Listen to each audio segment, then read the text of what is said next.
하나님께서 택하신 백성이 약속의 땅을 차지해서 그 땅에서 하나님의 나라를 이루는 것, 이것이 여호수아에서 나타난 하나님의 뜻이요 비전이다라는 말씀을 드렸죠. 이 하나님의 비전에 대해서 하나님께서는 이제 그 언약 백성들이 어떻게 응답하시는가라는 것을 보시는 분입니다. 이때 하나님이 기대하시는 것은 두 가지예요. 하나는 하나님을 신뢰하는 용기고, 또 하나는 하나님의 말씀에 대한 온전한 순종입니다. 용기와 순종, 신뢰와 순종, 여호수아서 전체의 핵심어이기도 합니다. 그런데 이 신뢰와 순종이 우리 삶에서 가장 두드러지게 나타나는 경우가 언제인가? 선택의 순간이죠. 선택의 기로에 섰을 때 사람들은 자신이 무엇을 신뢰하고 무엇에 순종하는가를 직접적으로 혹은 간접적으로 나타내길 마련입니다. 라합의 경우도 마찬가지였죠. 자신의 집으로 이스라엘 정탐꾼 2명이 들어왔어요. 라합은 이스라엘과 그들의 신인 여호와에 대한 소문을 익히 들었습니다. 그들이 애굽에서 나올 때 이 집 그들의 신인 여호와께서 홍해물을 마르게 하셨다는 소식, 또 요단강 동쪽에 있는 아모리 사람의 시온과 옥 두 왕을 전멸시킨 일에 대한 소문을 들어서 잘 알고 있었습니다. 이 소문 때문에 라합만이 아니라 여리고에 사는 자기 동족들이 마음이 높고 정신을 잃을 정도였다라고 말을 하지요. 그런데 바로 그 이스라엘 정탐꾼들이 자기 집에 들어온 거예요. 그런데 라합의 집에 이 정탐꾼들이 들어갔다는 것을 여리고 왕도 파악을 하죠. 그래서 군인들을 급파해서 라합의 집에 들이닥칩니다. 내 집에 들어간 그 사람들을 끌어내라. 라합은 선택의 순간에 직면합니다. 정탐꾼들을 내주고 목숨을 건질 것인가? 아니면 정탐꾼들을 숨기고 새로운 모험을 할 것인가? 만일 여러분이 라합과 같은 상황에 있다면 어떤 선택을 하겠습니까?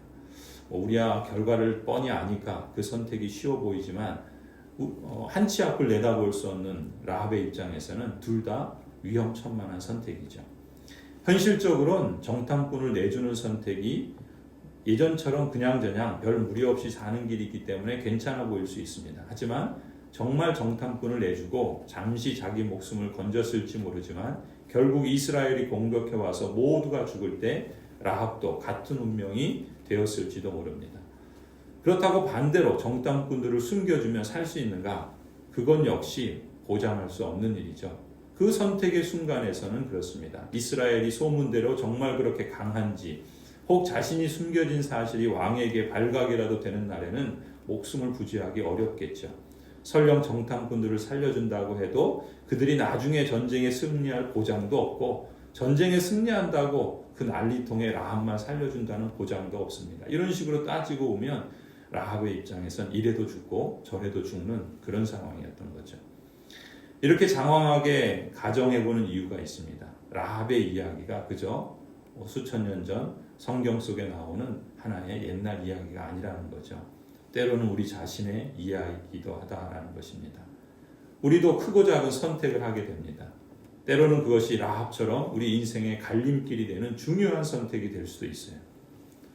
그 상황에서 나의 지혜가 한계가 있죠. 그래서 한치 앞을 내다볼 수 없습니다. 그럴 때 과연 여러분은 어떤 선택을 하겠습니까? 여호수아서 전체의 핵심어가 신뢰와 순종이라고 했어요. 라합이 직면한 선택 역시 바로 엄밀히 말하면 신뢰의 문제고 순종의 문제라는 것을 볼 수 있어야 합니다.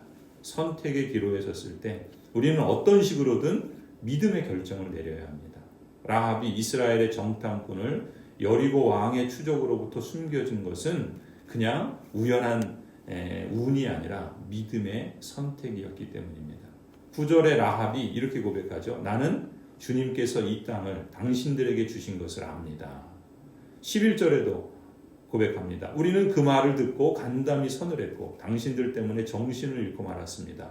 위로는 하늘에서 아래로는 땅 위에서 과연 주 당신들의 하나님만이 참 하나님이십니다. 라합은 선명한 믿음의 내용을 갖고 있었던 거예요. 온갖 소문들이 난무하고 이것저것 재보고 따지고 해봐야 살게 될지 죽게 될지 불확실한 가능성들만 무성할 때가 있습니다. 오늘 우리 사회가 직면한 문제도 그런 것입니다. 어떤 사람들은 이게 맞다, 어떤 사람들은 저게 맞다, 그렇게 서로 대치하고 서로 싸우고 있습니다. 그때 우리에게 필요한 것은 라합처럼 믿음의 결정을 내리는 것입니다. 그 결정의 결과가 실제로 살게 할 수도 있고 때로는 실패를 경험할 수도 있습니다. 정작 중요한 것은 성공과 실패도 중요하지만 더 중요한 것은 그 선택이 하나님을 신뢰하고 순종하는 선택이었느냐.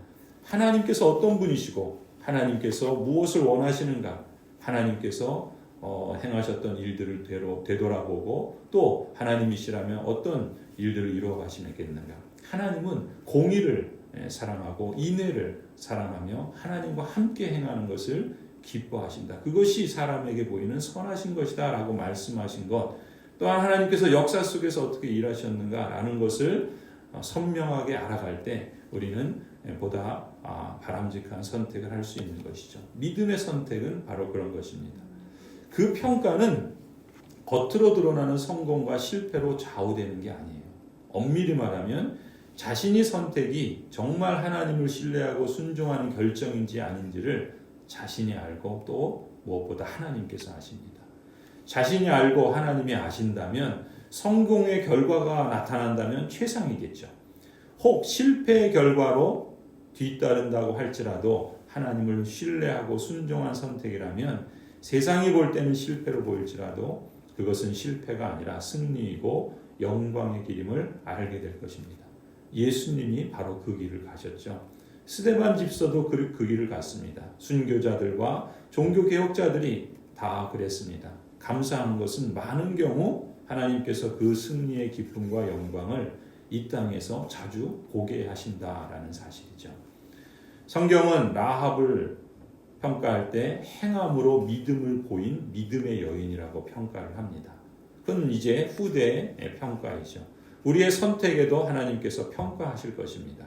인생의 마지막에도 평가를 받을 것이고 또 하나님께서 궁극적인 평가를 우리 각 사람에게 내릴 것입니다. 히브리서 11장에 보면 라합에 대해서 이렇게 하나님께서 평가하시죠. 믿음으로 창녀 라합은 정탐꾼들을 호의로 영접해 주어서 순종하지 않은 사람들과 함께 망하지 아니하였습니다. 이 거짓과 불의와 악이 가득한 이 사회에서 거기에 등을 돌리고 돌아서는 행위는 배신이 아니라 용기인 것입니다. 지금 내 앞에 놓인 선택의 기로는 무엇입니까? 이러한 상황에서 하나님이 인정하시고 기뻐하시는 믿음의 결정은 무엇일까요? 믿음의 선택은 자신뿐만 아니라 다른 사람도 살립니다. 믿음으로 정탐꾼의 목숨을 살린 라합은 이제 정탐꾼들에게 자기 가족의 목숨을 살려달라고 부탁하죠. 그래서 정탐꾼들은 라합이 그들의 일을 누설하지 않는다는 조건으로 라합의 가족을 살려주기로 약속을 맺습니다. 라합이나 정탐꾼 모두 하나님의 약속을 믿었기 때문에 이런 약속을 서로에게 맺을 수 있었던 것이죠. 라합은 정탐꾼들이 떠난 후에 곧바로 창문에 붉은 줄을 메어놓습니다. 언제 구원의 날이 올지 몰라요. 생각했던 것보다 훨씬 빨리 올 수도 있고 또 좀 더 늦어질 수도 있습니다. 주님께서 다시 오시는 날을 위해서 우리에게도 이러한 자세가 필요합니다. 우리는 늘 신속히 준비해야 할 것이 무엇인지를 알아야 합니다. 하나님 편에서 볼 때 구원이란 신실하신 하나님의 변함이 없는 약속과 같습니다. 창에 매단 붉은 줄은 6월절 어린 양의 붉은 피처럼 라합의 가족을 구별하는 구원의 표시가 되었습니다. 붉은 줄은 6월절 밤에 이스라엘 언약 백성들을 지켜주었던 양의 피를 상기시켜 주지요. 어린 양의 피를 집 문 기둥에 바른 집안의 장자를 구원해 주신 하나님. 그 하나님께서는 붉은 줄이 드리워진 라합의 집안에 있는 사람들의 생명도 안전하게 지켜주십니다. 그야말로 6월이 된 것이죠. 라합에게 하나님은 붉은 줄의 약속을 주셨고 출애굽할 때 하나님은 어린 양의 피의 약속을 하셨습니다. 그리고 예수 그리스도를 통해서 하나님은 십자가 피의 약속을 우리에게 주시고 그것을 성취해 주신 하나님이시죠. 또 한 가지 마음의 문을 두드리는 부분이 있어요. 가나안 땅을 정탐하고 돌아온 후에 정탐꾼들의 보고는 38년 전 가나안 땅을 정탐했던 자들의 부정적인 보고, 우리는 안 된다, 우리는 메뚜기와 같다, 우리는 다 죽을 것이다 라고 말하는 이런 부정적인 말과는 전혀 다른 보고였던 것이죠. 여리고 성에 사는 모든 사람이 이스라엘을 몹시 두려워하고 있다고 라합은 믿음의 보고를 한 것입니다. 내 말이 어떤 말을 하는가라는 것은 참 중요합니다. 어떤 사람의 입에는 늘 불평과 원망과 부정적인 말을 달고 사는 사람이 있어요. 그런 사람은 가까이 하지 마십시오. 하나님께서 행하신 일을 알고 하나님이 어떤 분이신가를 선명하게 믿으면 믿을수록 우리의 마음에서부터 우리의 말로까지 하나님께 대하여 우리는 긍정적이고 믿음의 그러한 말과 또 소망의 그러한 삶을 살아가게 될 줄로 믿습니다. 같은 것을 보아도 믿음의 눈으로 보면 하나님의 약속이 선명하게 보이는 법입니다. 내게 일어난 일들을 믿음의 눈으로 여러분은 보고 있나요? 지금 저와 여러분에게 필요한 것은 바로 이 믿음의 눈이 아니겠습니까? 구원을 이루어가기 위해서 우리 편에서 해야 할 역할이 있다면 바로 이 점입니다. 신뢰와 순종인 것이죠. 후에 라합은 어떤 삶을 살아갑니까? 라합은 목숨을 건지는 것으로 끝이지 않고 그 이후에 라합의 사명이 오히려 역사 속의 길이 남게 되죠. 라합은 이스라엘 남자 살몬과 결혼을 하게 됩니다. 그리고 이들 사이에 태어난 아들이 보아스입니다. 보아스는 룻기에 나오는 사람이죠. 이 가문에서 누가 태어납니까? 다윗 왕이 태어나요. 믿음의 선택이 이 창녀 라합의 미래를 완전히 180도 바꾸어 놓았습니다. 그야말로 영광의 길을 가게 된 것이죠. 인생의 선택은 어떤 약속을 따라 가느냐에 따라 달려 있습니다.